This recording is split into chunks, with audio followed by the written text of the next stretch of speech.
Dov, and today I'm back with more Total War Warhammer 2 online action. We're here with Ungrim and his Dawi throng, going to be facing off against the foul beastmen here in the deserts. So let's go ahead and jump straight to the army composition, as because of some Vanguard shenanigans, we've already got the battle underway here. We've got 3 units of Bugman's Rangers up front. I don't mind having them up front too much because they do have charged defense against large, so if they get charged in the face by large targets, they'll be alright. You can always pull them back behind the lines here as well. We've got a second line of miners with blasting charges. Blasting charges will be great at clearing out low armor beastmen infantry. Likewise, we've got 3 units of dwarf warriors. Again, going to be good against anything except Bestigor. And obviously the beastmen have a lot of fast armor-piercing units, but we'll go ahead and talk about that in just a second. We've also got 3 units of slayers to deal with said fast, large armor-piercing units. We've also brought a flame cannon. This is more of just a fun pick. The flame cannons are a little bit better in the current patch than they have been before. They definitely do you know, a lot of damage. They just have relatively short range, but they can do a ton of damage to infantry, so definitely something to watch out for there. We've got Ungrim Iron Fist, a Rune Smith with the Rune of Wrath and Ruin, the Rune of Negation, and we also have, let's see here, the Hammer of Karak Draz, which is a single target, minus 44 melee attack and 25% weapon strength, which is a huge attack stat debuff. We've also got a Thane for the Tormentor Sword and the other rune that gives him AoE damage, or melee attack and leadership. Yep, that's right. And that's about it for my force. Relatively straightforward Dawi build. Let's go ahead and take a look at the Beastmen. He's got 4 Gore Herds deployed. Make that 5 Gore Herds with shields. 1, 2, 3, 4, 5. Yep. He's got Malagor the Dark Omen with a natural Cygor here. Going to be summoning up another Cygor, I would imagine. Also got a Brayshame Lore of Shadows, which is interesting. I guess he's just... probably only got, no, he does have something besides Savage Dominion here, so this is interesting, taking 2 casters. He has Mantle of Gorok and Savage Dominion on here, and then he also has the Shadow Caster. I'm curious if this is more just for the Chariot than anything, but he also has the Withering and Occam's Mindraiser, which are 2 relatively expensive spells, so a little bit of a strange pick there. But we've also got 4 units of Centaurs with Throwing Axes, 2 Centaurs with Great Weapons, and let's go ahead and watch, because this battle is already getting underway. You can see the Beastmen charging through the fire and flames here, blasting charges being thrown in from the miners. But Bugman's Rangers are caught up in this combat a little bit here, and I'm not too worried about throwing in the Slayers initially, because they will do a lot of damage to Gords with shields. Granted, they're not really meant to take that fight, they're more meant against large targets. You can see I've been able to drop a few effective shots with the flame cannon on these Gore Herds here, but it's only got about 18 kills, 9 kills so far. We've got 1 more shot there. Let's see if this is able to make pretty secure contact. But unfortunately, the Beastmen did inundate my backline fairly effectively with the Centaurs and have taken that flame cannon more or less offline. You can see the crew is being inundated here. But we have caught a lot of these forces with the Tormentor Sword now here, so we're going to be just switching the Slayers back and bringing them back to defend the line here. Unfortunately, the Bugman's Rangers are involved in combat, but that being said, they do have the charge defense against large. They have solid overall combat stats. You don't really need great armor piercing and melee to deal with Beastman units. They also have the regeneration trait of this liquid fortification, which is continuously replenishing their hit points as long as they're not wavering, which is a very, very useful thing for a skirmisher unit if you're having a skirmish fight, or if they get inundated by, you know, fast attack units.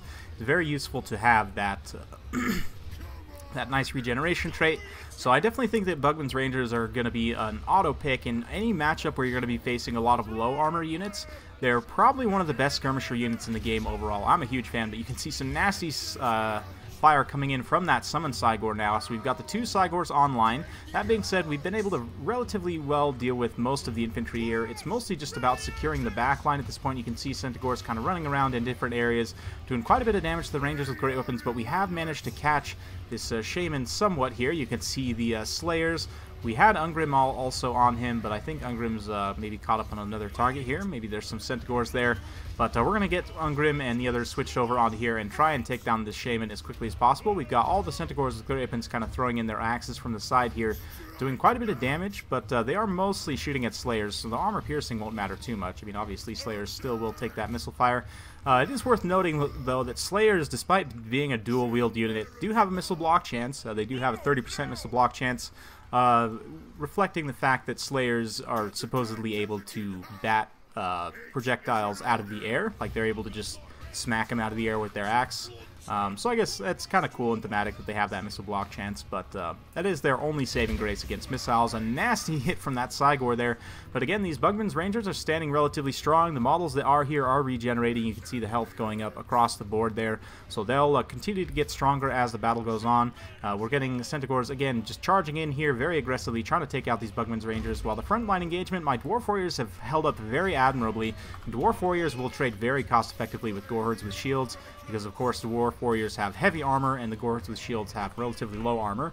That being said, the combat stats are relatively comparable as well, so definitely the Dwarf Warriors will win out for slightly cheaper there. Very cost effective. You can see we're using the Slayers to chase down these Centaurs.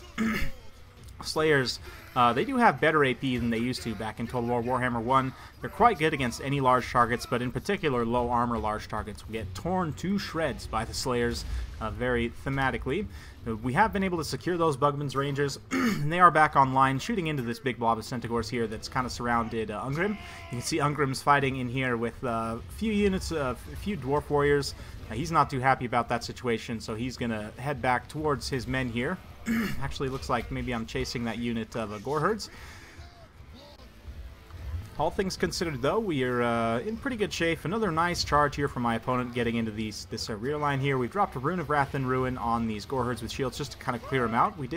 My opponent did finally peel off 2 of the units to come attack in this rear line here, but you can see the Bugman's Rangers with that regeneration and their solid combat stats are going to be able to fend off this attack without taking too much damage here.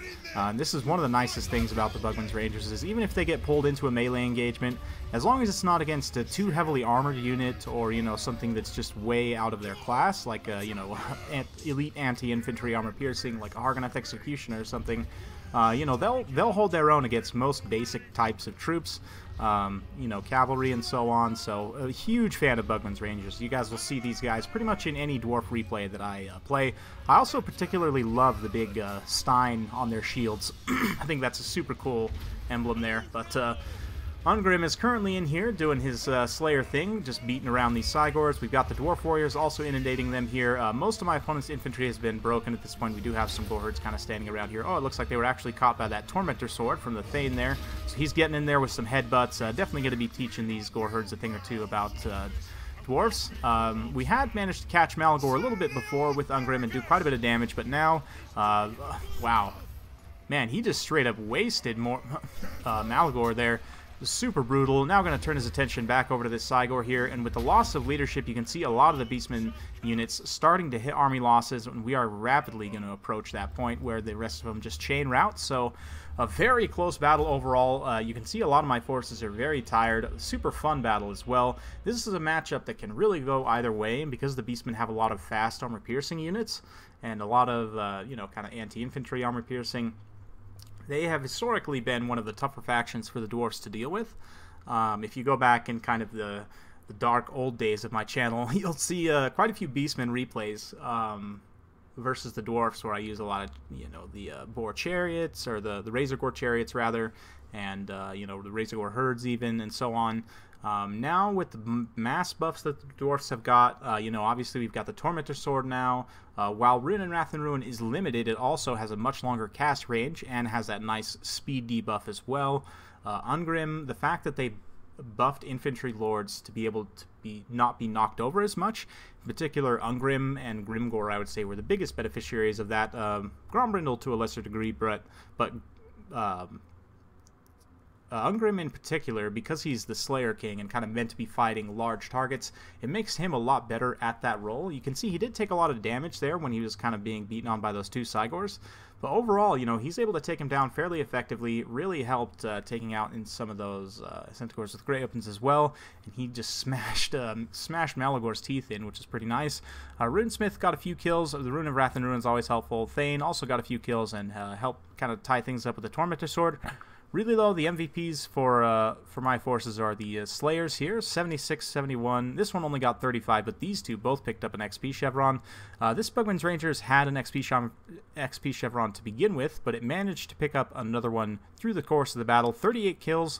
considering these guys were mostly in melee and fighting Centaurs primarily, those kill totals mean they're a little bit more high value than what you would normally expect. Flame Cannon ended up getting 21 kills, but kind of got run over a little bit, and that's the biggest issue with the Flame Cannon, is because it has such short range, particularly against a really fast faction like the Beastmen. They're going to be able to get on top of it super quickly, so it's a little bit of a risk to bring. I think you're better off maybe bringing it against someone like the Skaven if you are going to bring it. I still don't think it's necessarily a competitive pick, but it's fun, and it's a lot better than it used to be, certainly. Yeah, likewise, Dwarf Warrior is doing reasonably well on the front line. For my opponent, the big Vanguard of Goreherd, while initially was a little bit stressful to deal with, we were able to tie it up fairly effectively with the Miners and the Dwarf Warriors, and use the Slayers to get a little bit of work done there before pulling them back and dealing with the Centaurs. But man, those Centaurs and the Cygor, 41 kills on that Cygor. Unfortunately, we can't see how many the summoned Cygor got, but man, the Centaurs with throwing axes were a big menace. But in the end, it was just the resiliency of these Bugman's Rangers and the help of the Slayers that really won the day for us. So, a very fun battle. Don't get to play Dwarfs too often, so I figure I should, throw you guys an occasional replay time and again. And honestly, Ungrim is one of my favorite characters in the game, so it's fun to take the Slayer King out to fulfill his oath. So, hope you guys enjoyed watching. If you like this kind of content, like and subscribe. I'm keeping it coming with more Total War Warhammer 2 content every single day, so stay tuned for more, and we'll see you next time.